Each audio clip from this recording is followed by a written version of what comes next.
Chapter 3. The only thing I could hear was my own breath.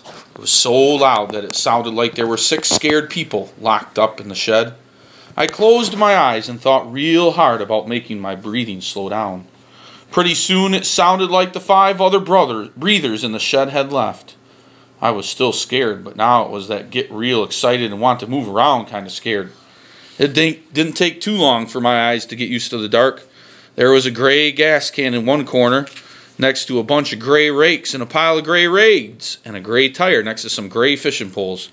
Maybe Mr. Amos had only pretended to lock the door. I reached my hand toward the gray doorknob, and quick as that, I went from a kind of calm to being that stand in one place with spit drooling down the front of your shirt kind of scared. Halfway up the door were 3 little flat monster heads guarding the doorknob. Each head had 2 little round eyes staring right at me. The eyes were the only thing in the shed that weren't gray. They were bright yellow, with a big black spot right in the middle.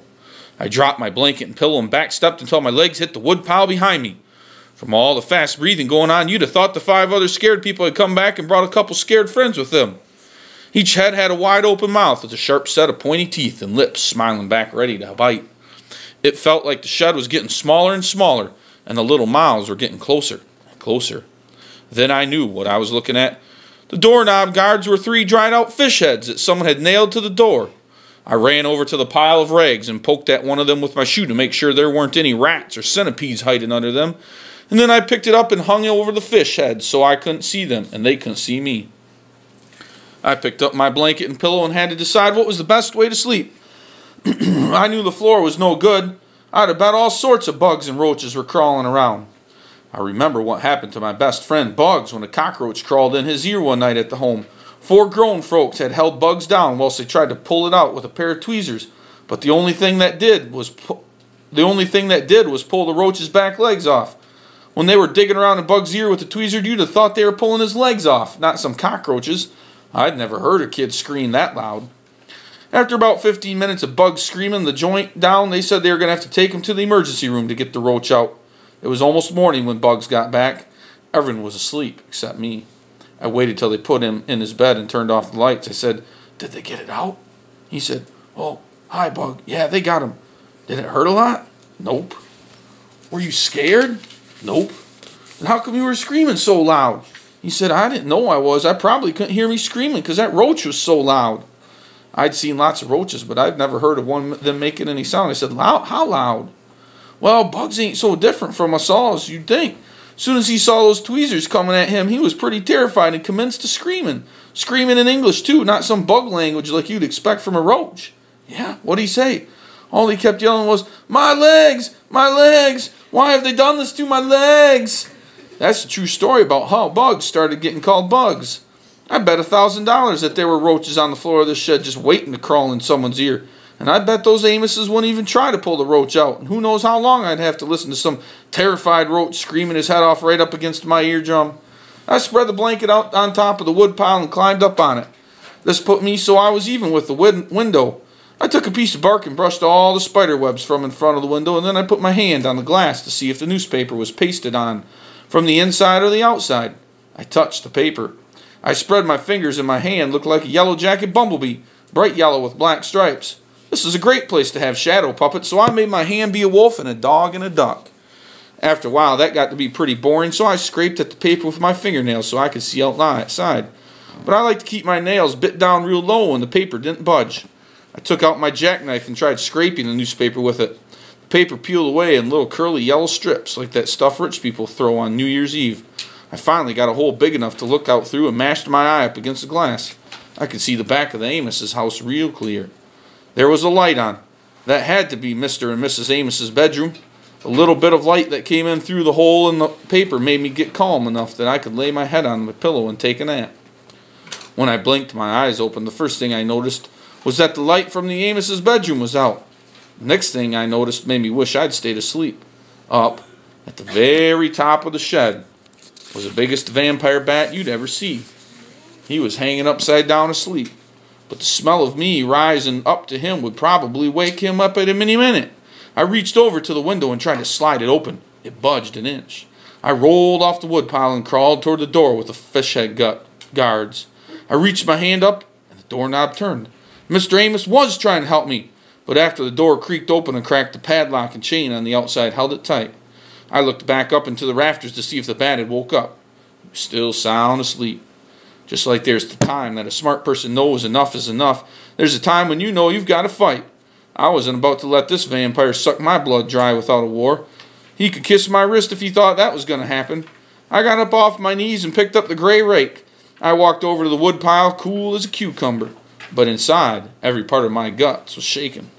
I stood up on that wood pile and held the rake like it was a Louisville Slugger. I eyed where the bat was sleeping and revved the rake like I was going to hit it 400-foot home run. But just before I swung, I remembered another one of Bud Caldwell's rules of things for having a funner life and making a better liar out of yourself.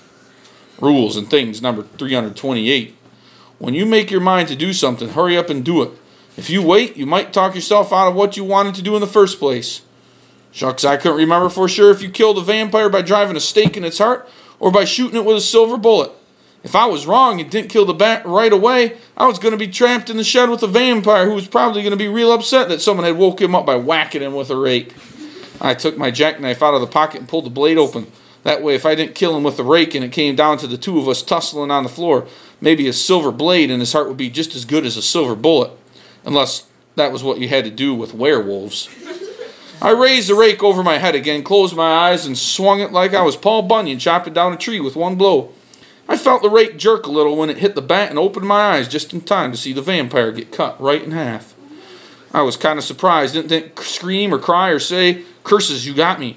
Instead, the only sound I heard was a kind of rattling like a couple of pieces of paper rubbing together like dry leaves blowing around in the wind. The next sound I heard was even worse than if the vampire said, "Oh, you kid, that hurt, but now I get my revenge." It sounded like I'd turned on a buzzsaw in the shed. All of a sudden, it felt like someone had stuck a red-hot nail into my left cheek. My hand reached up to grab my cheek, and I felt something creepy and prickly there. I brought my hand back down, and it was holding the biggest, maddest hornet I'd ever seen. I squeezed my hand shut to crush it, but it got in another sting on my palm.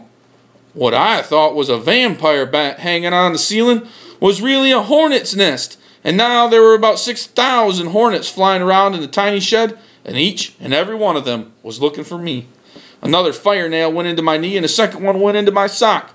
Maybe this is why that other kid they found in here had been as big as a whale. He was all swole up from the hornet stings. I dropped my shoulder down and charged at the door with all my might. The door banged against the lock, but it didn't budge an inch. All that happened was the rag I'd covered the fish heads came off with, and I got bounced back and landed square on the floor. I jumped up again. This time when I charged at the door, I put my hand out like Paul Robinson running down the football field. This wasn't a good idea. I forgot all about the fish head door guards. My fingers went right into the mouth of the biggest one, and his little needle teeth cut me like a razor. I pulled my hand back and screamed. Another hornet buzzed into my ear, and it felt like someone had poured hot wax right down into my brain. The only thing I could think of to do was jump on the woodpile and bust the glass out of the window. I grabbed the handles of the window and gave them one more jerk. I guess being scared gives you a lot of strength, because this time the window flew open with a loud bang.